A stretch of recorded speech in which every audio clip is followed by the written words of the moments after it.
Eh bien salut tout le monde, c'est AZK Crypto. Aujourd'hui on se retrouve pour le 65e jour de cette année de staking. J'espère que vous allez bien. Au programme pour aujourd'hui, il n'y a pas grand chose.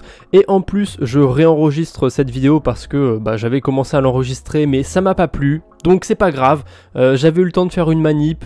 Finalement, je vais pas pouvoir la refaire, hein. Je peux pas remonter le temps, je peux pas remonter la blockchain malheureusement. C'est pas très grave, je vais vous montrer ce que j'ai fait. Tout simplement, j'étais sur TT Mining, je vais pas rentrer dans les détails sur ce que c'est. Allez voir la vidéo précédente, l'épisode 7, pour savoir qu'est-ce que c'est que TT Mining. En tout cas, qu'est-ce que j'ai fait dessus? J'avais mes HUSD qui étaient stakés, on peut les voir ici sur View. Alors ils le sont toujours, hein, parce que je les ai réinvestis tant qu'à faire. Il y a encore de la place, 30% de rendement sur des stablecoins, c'est super bien payé donc je reste. Donc j'avais cliqué tout simplement sur Redeem parce que je pouvais réclamer mes HUSD, les 5 jours étaient terminés. Ensuite je suis revenu sur cette page, j'ai sélectionné le HUSD, j'ai sélectionné la formule qui m'intéressait. Évidemment 30% sur 5 jours c'est la formule qui m'intéresse. Et on peut voir qu'il y a encore 425 000 $ de restants. Donc voilà, j'avais largement la place de réinvestir mes HUSD et c'est ce que j'ai fait. Du coup, ils vont me refaire à peu près une douzaine de dollars d'intérêt. Donc vraiment, là, on est bien parti. Surtout que c'est la deuxième fois que je réinvestis mes HUSD. Je l'avais déjà fait en dehors d'une vidéo, hein, tout simplement. Parce que là, ça fait 10 jours qui se sont écoulés depuis la dernière vidéo. Donc forcément, 10 jours, 2 fois 5 jours. Voilà, j'ai réinvesti les HUSD pour la deuxième fois. Et je pense que je vais les réinvestir tant qu'il y a de la place. Parce que vraiment 30% sur des stablecoins, tant que ça dure, je vais en profiter. On va pas se le cacher, le but de ce challenge c'est de faire de bons rendements en utilisant la DeFi. Et quoi de mieux que 30% annualisé sur ces stablecoins. Et là j'arrive à un dilemme. Si vous vous souvenez, j'ai aussi des BUSD de staker sur Rammer Finance et il y a de plus en plus de BUSD qui sont ajoutés sur le protocole. Alors c'est pas une si mauvaise chose dans l'absolu, ça veut dire qu'il y a un petit peu plus de gens qui s'intéressent à cette blockchain. Est-ce que c'est grâce à mes vidéos dessus? J'en sais rien, peut-être pas à mon avis. En tout cas, dans tous les cas, c'est quelque chose de positif pour la blockchain Thundercore. Par contre, j'ai quand même des BUSD dessus. Si on retire les intérêts en RAM, il y a 10,44%. Je pense que vous voyez tout de suite où je veux en venir. C'est quand même vachement tentant de les passer à 30% APY. Surtout qu'il reste pas mal de place sur le BUSD, il reste 1 million de dollars de liquidité. Alors il y a un truc qui me chagrine quand même là-dessus, c'est que j'aimerais bien faire plein de stratégies cette année, mais à la fois j'aimerais aussi optimiser et faire les meilleurs rendements possibles. Donc je suis un petit peu divisé, je sais pas ce que je dois faire. Est-ce que je mets tout sur les meilleurs rendements? Est-ce que j'essaye de me diversifier pour vous présenter plus de choses cette année? C'est compliqué. En tout cas, ce que je vais faire, c'est que je vais récupérer mes BUSD et je vais les mettre au moins 5 jours sur TT Mining, le temps que je réfléchisse en fait à ce que je pourrais faire. Et on verra d'ici 5 ou 10 jours, peut-être que je les réinvestirai une deuxième fois tant qu'à faire, hein, vu que ça paye vachement bien ce protocole encore une fois. Mais bon, pour l'instant c'est un petit peu difficile, je tourne pas mal en rond parce que je suis que sur des stablecoins, j'ai vraiment pas, le marché me donne vraiment pas envie en fait d'investir pour le moment. Mais bon, je vais rester dans l'optique de maximiser mes rendements avec la DeFi, donc on va pas perdre de temps, on va retirer les BUSD maximum et on va ensuite aller calculer combien de bénéfices on a fait avec la stratégie sur Rammer Finance. Tant qu'à faire, j'ai quelques intérêts dans le token RAM, je vais les convertir aussi en BUSD pour maximiser mes intérêts et voilà, je vais gratter 62 centimes en plus, hein.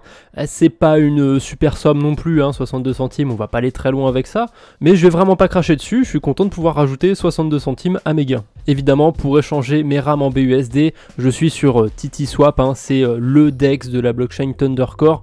Je vous mettrai le lien en description et je vous mettrai aussi dans les fiches et dans la description une vidéo que j'ai faite récemment sur la blockchain Thundercore si ça vous intéresse, où je vous présente 4 outils pour vraiment optimiser votre utilisation sur cette blockchain. Il y a pas mal d'outils qui sont pas très connus que je vous invite à découvrir avec cette vidéo.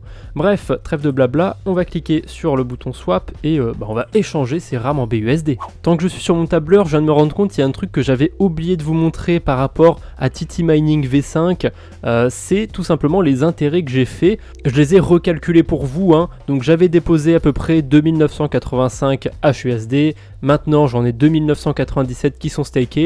Si on fait la petite soustraction, on se retrouve avec 12,266 HUSD d'intérêt. Ça sur 5 jours quand même, c'est pas mal. Et évidemment, on va ajouter ces intérêts sur Blockfolio pour avoir un suivi complet de notre portefeuille. Donc on a dit 12,266.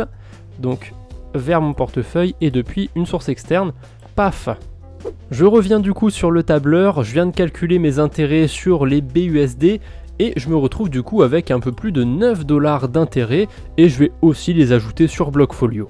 Regardez-moi ce graphique parfaitement stable, c'est presque satisfaisant à regarder.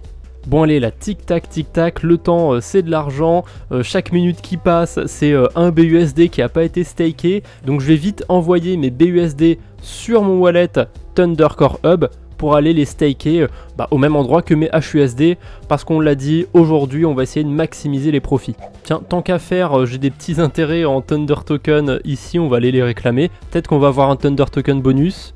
Ah, suspense, non, dommage. Parfois, quand vous réclamez vos intérêts ici sur le Thunder Token, vous pouvez avoir un petit bonus, ça fait toujours plaisir.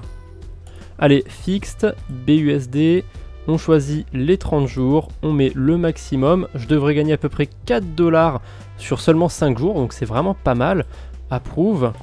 Ah, il faut approuver le token avant de pouvoir le déposer. Bon, c'est qu'une formalité, hein, j'ai envie de vous dire, sur la DeFi. Et maintenant, je peux les déposer. Et voilà, on n'a plus qu'à attendre 5 jours. J'ai fait tous les mouvements que j'avais envie de faire pour aujourd'hui. Il y a une chose dont j'avais envie de vous parler. J'ai pris une décision pour le protocole Insurace. Je me dis, pourquoi pas tenter un coup. Le token Insure, je l'aime bien. Je me dis que peut-être sur le prochain bullrun, il pourrait bien se porter. Bon alors moi, le prochain bullrun, je le vois plutôt fin 2023, début 2024. Donc cette année de staking sera déjà bien terminée.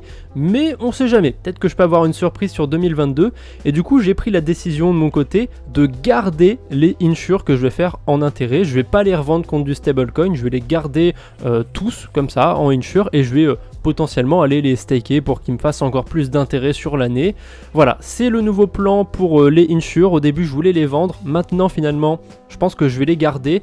Je vais en miner, j'en sais rien, peut-être une 50aine. Après, j'irai mettre mes USDC ailleurs. Mais pour l'instant, ça me convient bien comme stratégie. Je vais garder les tokens que je farm. Et on verra bien à l'avenir si j'ai eu raison ou pas de faire ça. En tout cas, j'ai envie d'y croire un petit peu. Juste en dessous, on a aussi les Ethereum sur Demeter et les HUSD sur Channels.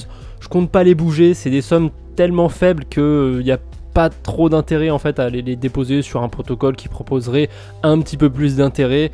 Voilà, 9 $, ça va pas changer grand chose que je les mette à 1% d'APR ou à 10% d'APR. Bref, en tout cas, c'est tout pour aujourd'hui. N'hésitez pas à me donner vos retours en commentaire. Qu'est-ce que vous pensez de la tournure que prend ce challenge de staking? Alors, je voulais pas trop me centraliser, pas tout mettre au même endroit, mais en ce moment, j'ai envie de taper dans l'efficience et 30% d'intérêt sur des stablecoins, c'est trop alléchant pour passer à côté. Donc croisons les doigts pour qu'il n'y ait aucun souci sur TT Mining. Et on se retrouve bientôt, j'espère, pour un nouvel épisode. D'ici là, portez-vous bien. Allez, je vous embête pas plus. Salut tout le monde.